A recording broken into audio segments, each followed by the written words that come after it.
أعوذ بالله من الشيطان الرجيم بسم الله الرحمن الرحيم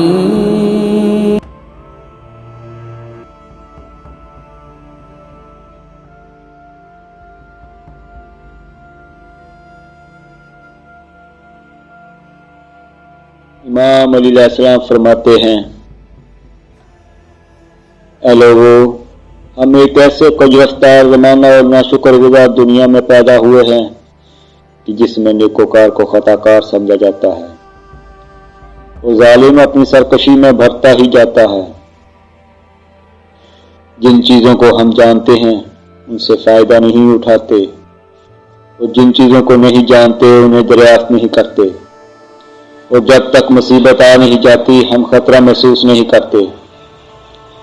اس زمانہ کے لوگ چار طرح کے ہیں۔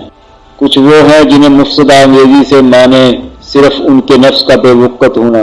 ان کی دھار کا کند ہونا اور ان کے پاس مال کا کم ہونا ہے۔ اور کچھ لوگ وہ ہیں جو تلواریں سونتے ہوئے اعلانیہ شر پھیلا رہے ہیں۔ انہوں نے اپنے سوار اور پیادہ جمع کر رکھے ہیں، صرف کچھ مال بٹورنے یا کسی دستہ کی قیادت کرتے یا منبر پر بلند ہونے کے لیے انہوں نے اپنے نفسوں کو وقف کر دیا ہے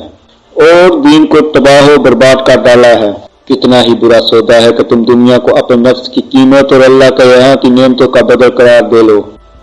اور کچھ لوگ وہ ہیں جو آخرت کے کاموں سے دنیا طلبی کرتے ہیں اور یہ نہیں کرتے کہ دنیا کے کاموں سے بھی آخرت کا بنانا مقصود رکھیں۔ یہ اپنے اوپر بڑا سکون و وقار طاری رکھتے ہیں، آہستہ آہستہ قدم اٹھاتے ہیں، دامنوں کو اوپر کی طرف سمیٹے رہتے ہیں اور اپنے نفسوں کو اس طرح سوار لیتے ہیں کہ لوگ انہیں امین سمجھ لیں۔ یہ لوگ اللہ کی پردہ پوشی سے فائدہ اٹھا کر اس کا گناہ کرتے ہیں۔ اور کچھ لوگ وہ ہیں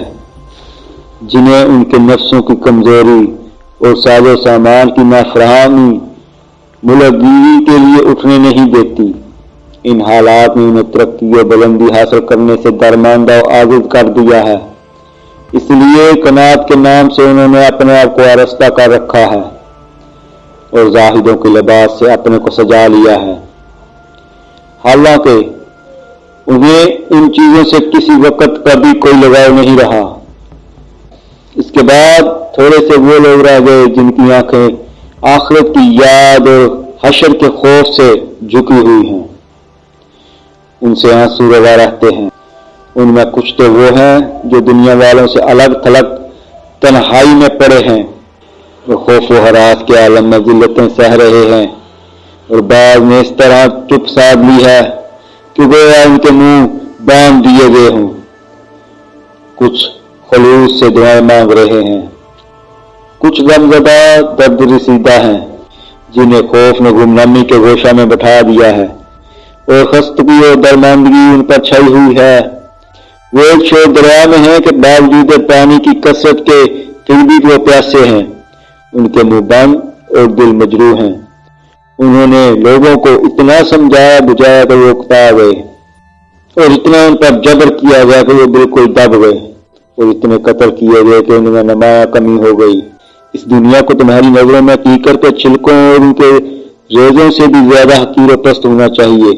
اور اپنے قبر کے لوگوں سے تم عبرت حاصل کر لو، اس کے قبر کے تمہارے حالات سے بعد والے عبرت حاصل کریں،